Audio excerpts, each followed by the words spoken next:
किसको कहते हैं कि लूज करो? क्या चीज खोना है? लूज योर सेल्फ का मतलब क्या होता? इसका मतलब होता है कि अपनी चिंताओं को छोड़ दो, अपने दुखों को छोड़ दो,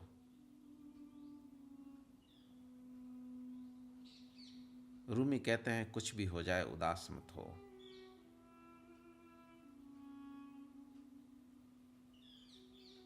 अपने डरों को छोड़ दो। जो भी आपकी चीजें हैं, जो आपको, जो मन की उर्मियां हैं, इन सब को छोड़ देना, अपने को खोना है। अपनी चाह को छोड़ देना कि मुझे ये चाहिए, मुझे ये नहीं चाहिए। पसंद नापसंद, ये जो पसंद करने वाला भीतर है, ये जो नापसंद करने वाला भीतर है, इसको खो देना है। कैसे खोएगा ये?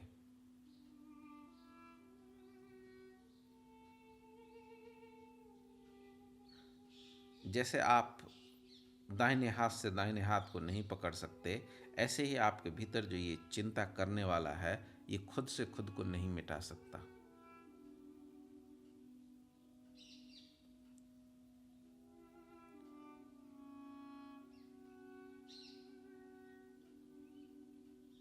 आप चाहेंगे, आपको बात समझ में आ जाएगी,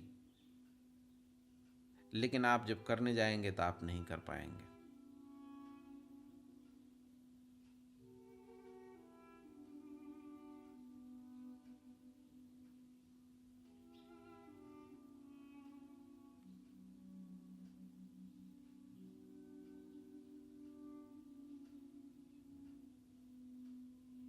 एक सघन अवेयरनेस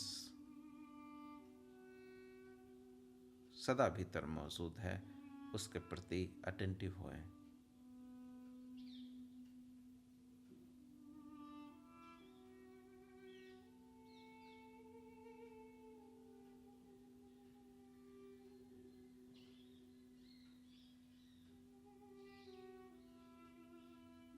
बैठने वाला बन के मत बैठे रहें। अगर कोई आपके भीतर बैठा है तो फिर वो मैं भाव में आप हैं।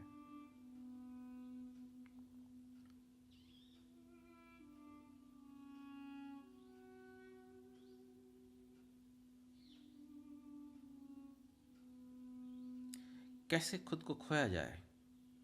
कहते तो हैं हाकिम सनाई कि खुद को खो, लेकिन कैसे खोया जाए? मोमबत्ती अगर चाहे कि मैं खुद को खो दूं, मेल्ट कर दूं, तो कैसे वो मेल्ट, खुद से कैसे मेल्ट होगा? खुद से कुछ भी करे वो मेल्ट नहीं होगा। लेकिन अगर वो सूरज के पास जाए, आग के पास जाए, तो अपने आप मेल्ट होने लगेगा। चाहने से मेल्ट नहीं होगा, लेकिन आग के सानिध्य में वो मेल्ट हो जाएगा, खत्म हो जाएगा। संग की सानिध्य में साधु संगत, गुरु प्रताप साधु की संगत। आप जब साधु की संगत में आते हैं, ये कैसे हुआ? अब इस चीज को देखिए। जब आप अपने घर पे थे तो बहुत से बोधिसत्वों ने ये हिम्मत नहीं जुटा पाया, उनकी ये हिम्मत नहीं हुई कि वो मरून या वाइट वस्त्र चुनने का संकल्प ले लें। नहीं हुआ, लेकिन शिविर में हो गया। कैसे? साधु की संगत, संगत में वो अपने को खो दिए। वो जो कंट्रोल करने वाला उनके भीतर मौजूद था, वो शिविर में और बोधिसत्वों की संगत में खो गया।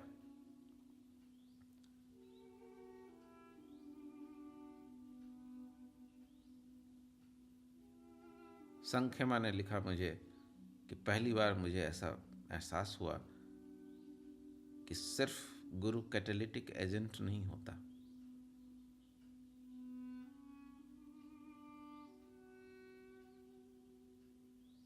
आग तलाशिए, जहां आग मिले वहां जाइए।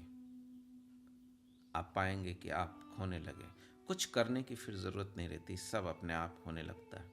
आपको बस सत्संग में होना है, दीवानों के साथ उठना बैठना है। ये इन्फेक्शस मामला है, संक्रामक है ये चीज।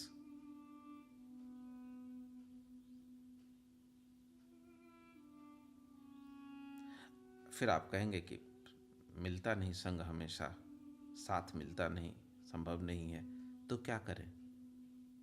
तो फिर प्रकृति के पास जाइए। प्रकृति के पास कोई मैं नहीं है, वो मैं को खो चुका है।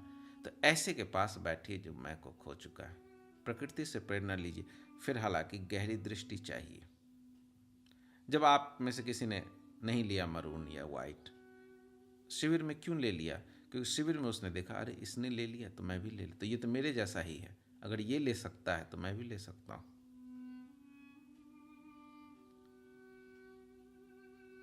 भीतर मन के लिए कोई तर्क नहीं बचा कि अगर ये अपने को खो सकता है, लूज कर सकता है, तो मैं कैसे नहीं लूज कर सकता हूं। संग की हवा में उसका सब रीजनिंग खत्म हो गया। लेकिन नेचर के पास ऐसा नहीं होगा। नेचर में आपको लगेगा कुत्ता कुत्ता है इसीलिए खुश है, पक्षी पक्षी है इसीलिए आनंदित है, मैं तो मनुष्य हूं, मैं तो बड़ा इंपॉर्टेंट हूं। लेकिन फिर आपको देखना पड़ेगा, फिर जो हाकिम सनाई कहते हैं everything existing exist through him, कि सब वही है। कुत्ता में भी वही है, पक्षी में भी वही है, पेड़ में भी वही है, सब वही है। कोई यहाँ पे न कम है न ज़्यादा है। ऊपर उन्होंने कहा ना कि ये अच्छा ये बुरा, ये सब मैं और तुम की दुनिया की चीज़ें हैं। उसकी दुनिया में न तो कुछ अच्छा है न बुरा है, न आप किसी से ऊपर हैं न कोई आपसे नीचे है। अगर इतनी गहरी दृष्टि हो तो बुद्ध कहते हैं कि अगर कल्याण मित्रों का साथ नहीं मिले तो अकेले चलो। तो फिर थोड़ी देर अकेले हुए, उठे बैठे प्रकृति में, किसी नदी के पास, किसी पहाड़ के पास, किसी पेड़ के पास, ऑब्जर्व करें उसको। हरमन हेस का सिद्धार्थ नदी के पास उठते बैठते उपलब्ध हो गया। लेकिन एक चीज सुनिश्चित करें कि महत्वाकांक्षी, पावरफुल, एम्बिशियस लोगों से दूर रहें, उनकी कंपनी में नहीं रहें। जिनको कहीं पहुंचना है, कुछ पाना है, अकेले होना बेहतर है पागलों के साथ होने से। जो पैसे के पीछे दौड़ रहे हैं, ऐसे लोगों से दूर हो जाए।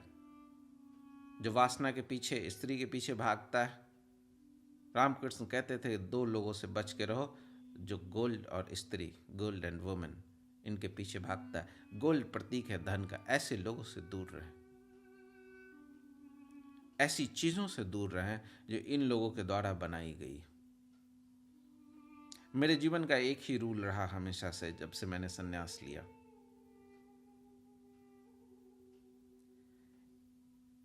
कि सिर्फ दो ही लोग होंगे मेरे जीवन में, एक जिनको मैं सुनता हूं, दूसरा जो मुझे सुनेंगे।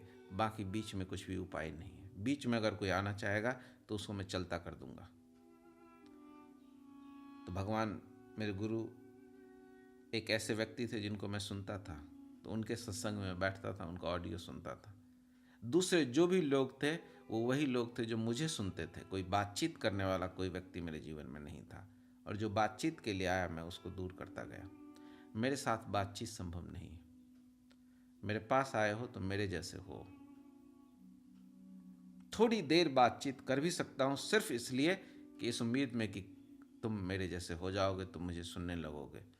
लेकिन जैसे ही दिख जाए कि सामने वाला कोई पॉसिबिलिटी नहीं है, उसके भीतर सामने वाला मरा हुआ है, तो फिर खुद को दूर कर लें। क्योंकि ऐसे लोगों के बीच में आपका मैं मजबूत होगा।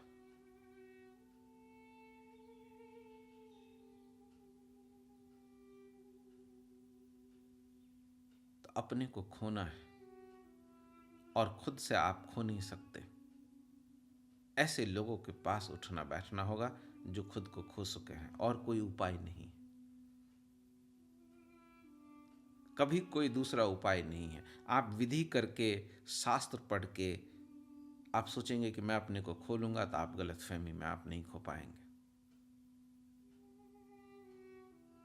और दूसरी बात, जब आप ऐसे लोगों के पास जाते हैं इस लोभ से कि मैं इनके पास रह के अपने को खो दूंगा, तो भी आप नहीं खो पाएंगे। इस लोभ को भी आपको छोड़ना पड़ेगा।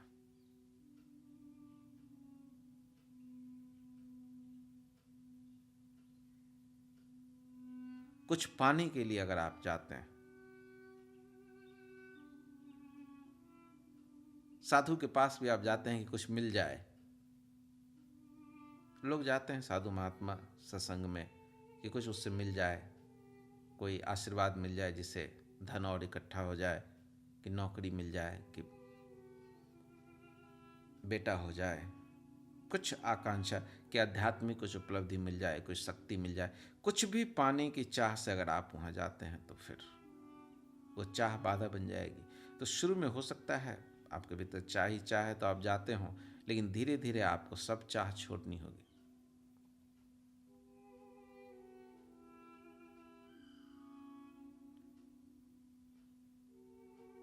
आप सिर्फ वहां होने के लिए जाते हैं। जाना एक आनंद है और कुछ भी नहीं। आप देखें संघ में ही बहुत से बोधिसत्व हैं, अब वो मेरे पास किसी भी उद्देश्य से नहीं आते, ध्यान करने के लिए भी नहीं आते हैं। अभी ये लोग जो काम करते हैं, वाचस्पति हैं, कात्यायन हैं, गार्गी हैं, महाप्राण हैं, आनंद हैं, और भी बोधिसत्व हैं, अनिरुद्ध हैं, बोधोपासक हैं, उपाली हैं, इन लोगों का क्या आनंद है? ये किस लिए आते हैं? ध्यान करने, इनको कोई लेना देना नहीं ध्यान इत्यादि से। शिविर में उल्टा ये थक जाते हैं काम कर करके। लेकिन जैसा ध्यान इनके भीतर घटता है ऐसा उनके भीतर नहीं घटता है जो ध्यान करने के लिए आते हैं। बड़ा मजा है।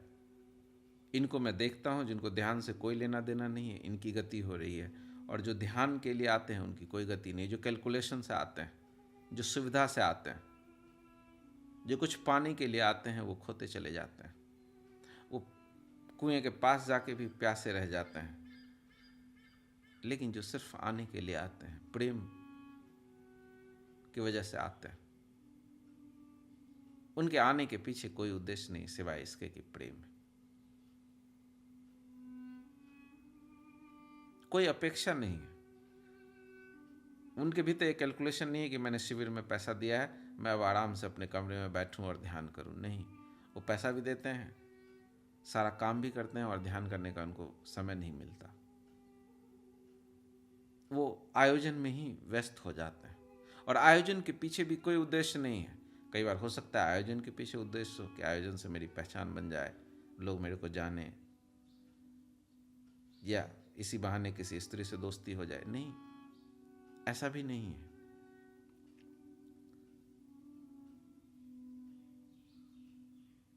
और मैं देखता हूं कि जितना जितना वो इन्वॉल्व होते हैं उतना उतना इवॉल्व होते चले जाते हैं।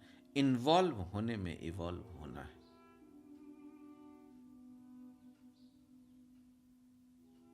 अभी सतयुग का ही सेशन होता है, तो बोधिसत्वों का क्या आनंद है इसमें आने का कि कुछ मिलेगा? नहीं, कुछ नहीं। मैं बोलूंगा, मैं बैठूंगा, मेरे साथ बैठेंगे।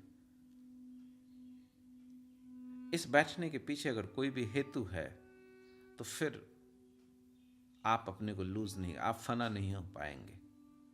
वो चाह, वो इच्छा ही बाधा बन जाएगी। अगर कोई उद्देश्य नहीं है, बस इतना कि मैं बैठा हूं, आप इसलिए बैठे हैं, मैं बोलता हूं इसलिए आप सुन रहे हैं। एक कोई अदृश्य धागा है जो हमें बांधे हुआ है एक दूसरे से, तो आप पाते हैं। हाकिम सनाई कहते हैं, एनीथिंग कैन बी अकम्प्लिश्ड। फिर इस दुनिया में कुछ भी ऐसा नहीं है जो आपके लिए असंभव होता है। कुछ भी फिर असंभव नहीं रह जाता। फिर आपको पता भी नहीं चलता और आपका ग्रोथ होने लगता है। अब मैं बड़ा हैरान होता हूं कि कई बोधिसत्व या कई सन्यासी ऐसा सोचते हैं कि उनका ग्रोथ हो रहा है, उनका कोई ग्रोथ नहीं हो रहा है, और कई सोचते हैं कि कुछ भी नहीं हो रहा है। वाचस्पति के मुझे प्रश्न आते हैं कि बाबा ये कन्फ्यूजन है, ये हो गया, ऐसा हो गया। मैं देखता हूं उसका खोपड़ी चल रहा है लेकिन हृदय फैल रहा है एक अलग ही दुनिया में। चेतना बढ़ती जा रही है, चैतन्य सघन होता जा रहा है, मन अपनी तिया पांचा में लगा हुआ है।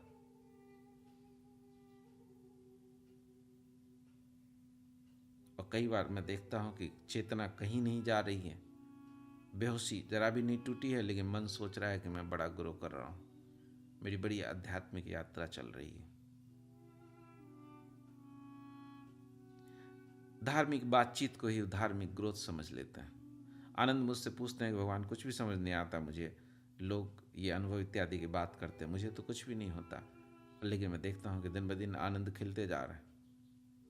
उनको कुछ समझ में नहीं आता कि क्या है मिस्टिकल चीज़ें, फलाना ठिकाना।